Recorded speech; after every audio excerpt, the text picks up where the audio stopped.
खातिर भले ही प्राण निछावर कर दो, किंतु देश पे मरने से बढ़कर बलिदान नहीं होता। रखे वतन से मेल हृदय में, फिर चाहे वे कोई हो, कभी उसे जीते जी स्वीकार नहीं सकते हैं हम। ज्ञानवान गुणवान हौसलों से भरपूर शहीदों की माटी है ये भारत महान है। भारत की जय वंदे मातरम बोले बिना कोई देशभक्त न रहेगा हिंदुस्तान में। भारत के मन में तुम जैसा चोर नहीं है, नए युग का भारत अब कमजोर नहीं है, नए युग का भारत अब कमजोर नहीं है। जब हम किसी भी अनुष्ठान की या किसी भी दिव्य या भव्य कार्यक्रम की शुरुआत करते हैं तो हम सबसे पहले हमारी माँ का आशीर्वाद लेते हैं। तो माँ के चरणों में 4 पंक्तियां रखते हुए मैं अपनी बात को प्रारंभ करता हूँ। सुनिएगा कि जब जब जब जब मनी हार गया हो तो जीत नहीं हो सकती है।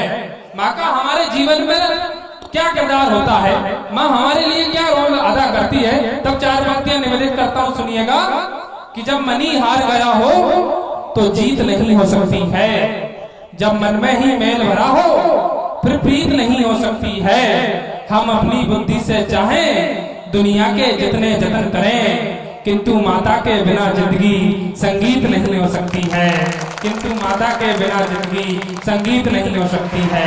और 4 पंक्ति अपनी मातृभूमि के लिए पढ़ता हूँ। सुनिएगा कि मातृभूमि से बढ़कर कोई भी गान नहीं होता। हमारा कर्तव्य क्या है कि मातृभूमि से बढ़कर कोई भी गान नहीं होता, मातृभूमि से बढ़कर कोई भी मान नहीं होता, वंदे मातरम से बढ़कर कोई भी गान नहीं होता। तन के खातिर भले ही प्राण निछावर कर दो, किंतु देश पे मरने से बढ़कर बलिदान नहीं होता, किंतु देश पे मरने से बढ़कर बलिदान नहीं होता। और हमारा संस्कार क्या होता है, हमारी संस्कृति क्या होती है, जब 4 पंक्तियां आपके बीच पढ़ता हूँ। सुनिएगा कि निर्दोषों को कभी भूल से मार नहीं सकते हैं हम।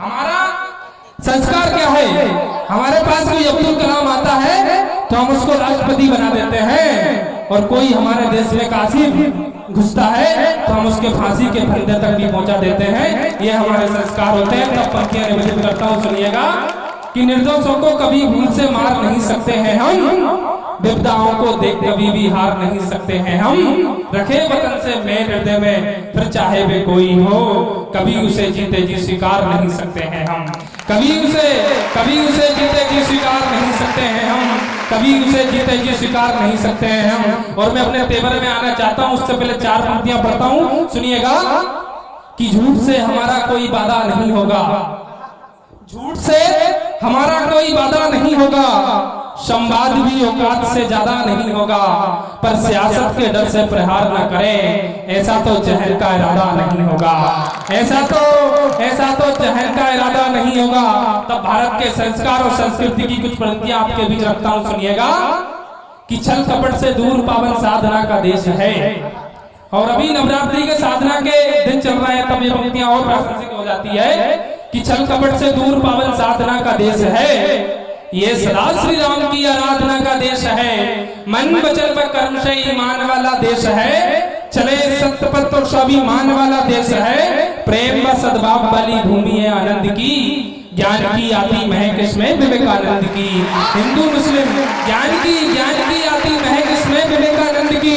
हिंदू मुस्लिम यहाँ चलते हाथ लेकर हाथ में, ईद दिवाली मनाते मिलकर सभी साथ में। और सारी सृष्टि के अंदर एकमात्र ऐसा देश है जहाँ के छोटे छोटे बच्चे भी अपने देश के लिए कुर्बानी दे देते हैं। तब पंक्तियां पढ़ता हूँ कि देश हित में बच्चे भी देते हैं यहाँ कुर्बानियां, देश हित में जंग करती है यहाँ पर रानियां। गीत वंदे मातरम का इस तरह गाते चले, झुकना पाएगा तिरंगा शीश कट जाए भले, सिंधु चरणों को पकारे ताज हिमगिरी का धरे, सूर सौरभ शीश रजदर देश का वंदन करे, देश का वंदन करे, देश का वंदन करे, देश का वंदन करे।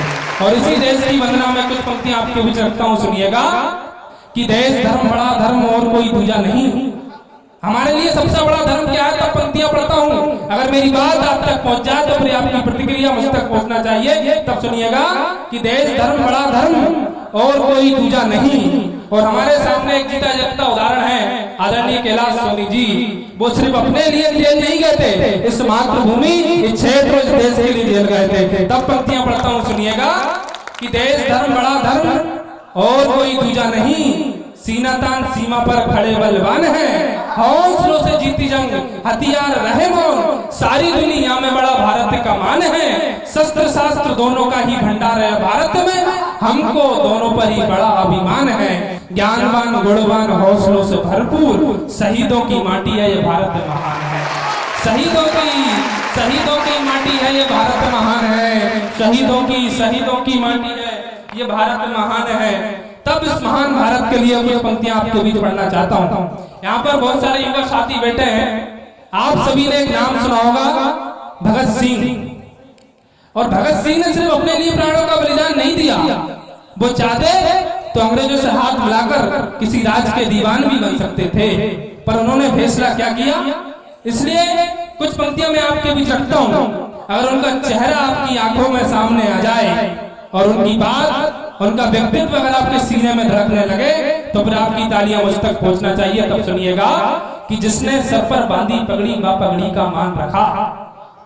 भगत सिंह का व्यक्तित्व क्या होता था, सुनिएगा कि जिसने सर पर बांधी पगड़ी बा पगड़ी का मान रखा, पगड़ी के ही साथ साथ में मातृभूमि का ध्यान रखा, हो भारत आजाद यही अर्जुन सा सदा निशाना था, माता पिता सभी रिश्तों में उसने भारत माना था, मातृभूमि के कड़कड़ से उसने ऐसा नाता जोड़ा, असेंबली में घुसकर जिसने दुश्मन पर था बम फोड़ा, उस नर नाहर भगत सिंह ने मृत्यु दंड सजा पाई, हंसते हंसते फांसी झूला चेहरे शिकन नहीं आई, हंसते हंसते फांसी झूला चेहरे शिकन नहीं आई, अंतिम सांसों तक जिसका लक्ष्य वंदे मातरम बोला था, गूंजा जन जन में जिससे ही रंग दे बसंती चोला था, गूंजा जन जन में जिससे ही रंग दे बसंती चोला था, गूंजा जन जन में जिससे ही रंग दे बसंती चोला था।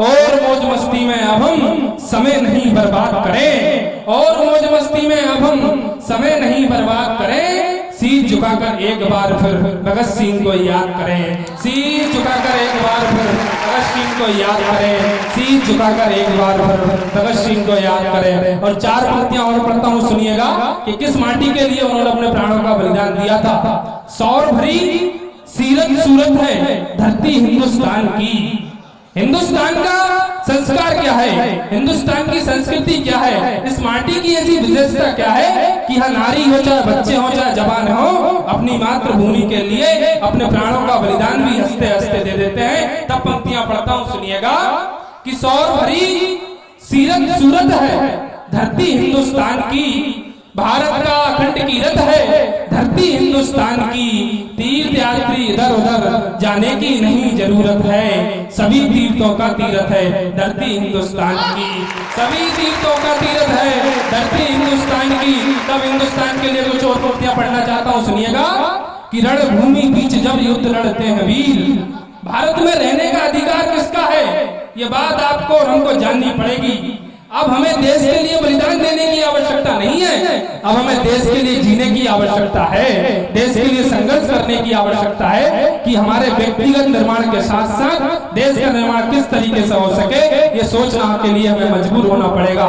तब पंक्तियां पढ़ता हूं, सुनिएगा कि रणभूमि बीच जब युद्ध लड़ते हैं वीर, तीर कभी रह नहीं सकता कमान में, मन में छुपाए राज कितना भी रखो तुम, रुक नहीं सकता है लेकिन जुबान में, सावन में घनघोर बादलों के बीच पानी, कहो कैसे रुक सकता है आसमान में, भारत की जय वंदे मातरम बोले बिना कोई देशभक्त न रहेगा हिंदुस्तान में, कोई देशभक्त न रहेगा हिंदुस्तान में। एक अंतिम कविता के साथ मैं अपनी वाणी को विराम करूंगा, सुनिएगा कि धैर्य टूटने लगा हमारे क्षमादान का। हमारे बीच राज्यसभा सांसद आदरणीय कैलाश सोनी जी उपस्थित हैं, उनको एक कविता समर्पित करता हूं, सुनिएगा बाबूजी कि धैर्य टूटने लगा हमारे क्षमादान का, हमें युद्ध का शंखनाद अब करना होगा, विश्व चाहता है भारत की सघन परीक्षा, चाणक्य को हमें अब याद करना होगा, गुरु द्रोण से शिक्षा पा गांडीव हमारा, समरा नल के लिए तीर टंकार रहा है, भीम हमारा दुर्योधन का वध करने को सीमाओं पे नरसिंह सा हुंकार रहा है, ज्ञान कह रहा हमसे कि रण से पहले दुनिया को हम गीता का आभास करा दें, युद्ध महाभारत का कैसे जीता हमने, भारत अजय अजयता का विश्वास करा दें, कहो विश्व से ये सूरवंश का भारत सिकंदर को जाकर लंका में मारा था। सो अपराध क्षमा कर हमने शिशुपालों को चक्र उठाकर भरी सभा में संहारा था।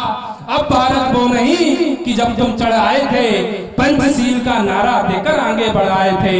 भारत के मन में तुम जैसा चोर नहीं है। नए युग का भारत अब कमजोर नहीं है। नए युग का भारत अब कमजोर नहीं है। जय हिंद, जय भारत, वंदे मातरम।